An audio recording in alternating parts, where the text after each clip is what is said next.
The story he is telling y'all is not what happened. You know, one thing I struggle with as a psychiatrist, as a mental health provider, is helping people process through a reason for something and an excuse for something. And while they seem similar, they're really like flowing in two different lanes. And as an example, I'm just going to give the topic of trauma. So there are individuals who have suffered trauma. And when I was in the VA hospital system, of course, I treated a lot of patients who had combat trauma, but also within that, people had layers of trauma: sexual trauma, childhood abuse and neglect, domestic violence. So some people did not just have one, they had multi-layered levels of trauma. And because of this, they had to develop ways to cope and be resilient to survive those situations. And some of those ways of coping, I would say, are more adaptive. And some of those can be maladaptive. They can be negative to the point where they may ultimately cause that person long-term harm, or it may induce that person who has been traumatized perpetrating harm on others in some way, unfortunately, because the way that they have learned how to cope and survive is in more of that maladaptive fashion. Most people have a combination of both.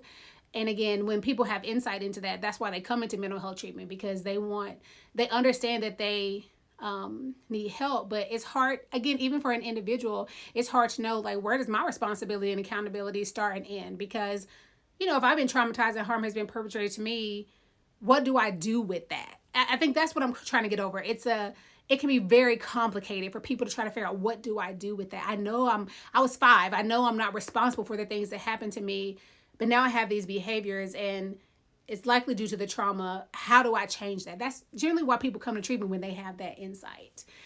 I say that to say, what I think bothers me most about this individual who perpetrated this mass incident is that he says he's here to talk about all the reasons, the etiology, what happened such that he left and perpetrated this mass event.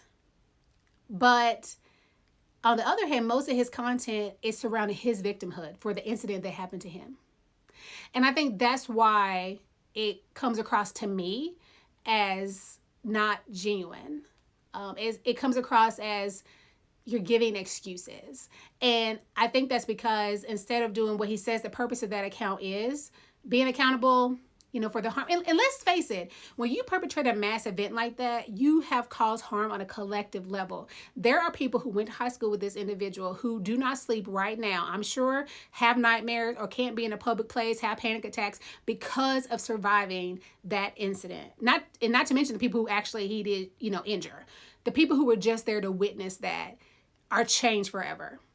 Okay. And again, that may be on different spectrums, but some people are severely challenged to this very day, even though he's been in prison and he talks about all his time and there are people who are suffering today because of that incident. So, you know, don't get that twisted. It is definitely true that harm is still ongoing. Yet instead of leaning into that and really making the platform about that, this individual wants to lean into their own victimhood of the incident that happened to them. And I'm not going to make any comments about the incident that happened to them and all the circumstances, because there's a layer of mental health that's involved with that incident too. But what I will say is that if you're going to perpetrate harm on a collective level, I don't think it's your place then to try to come and sit in your own victimhood and get likes and views off of that.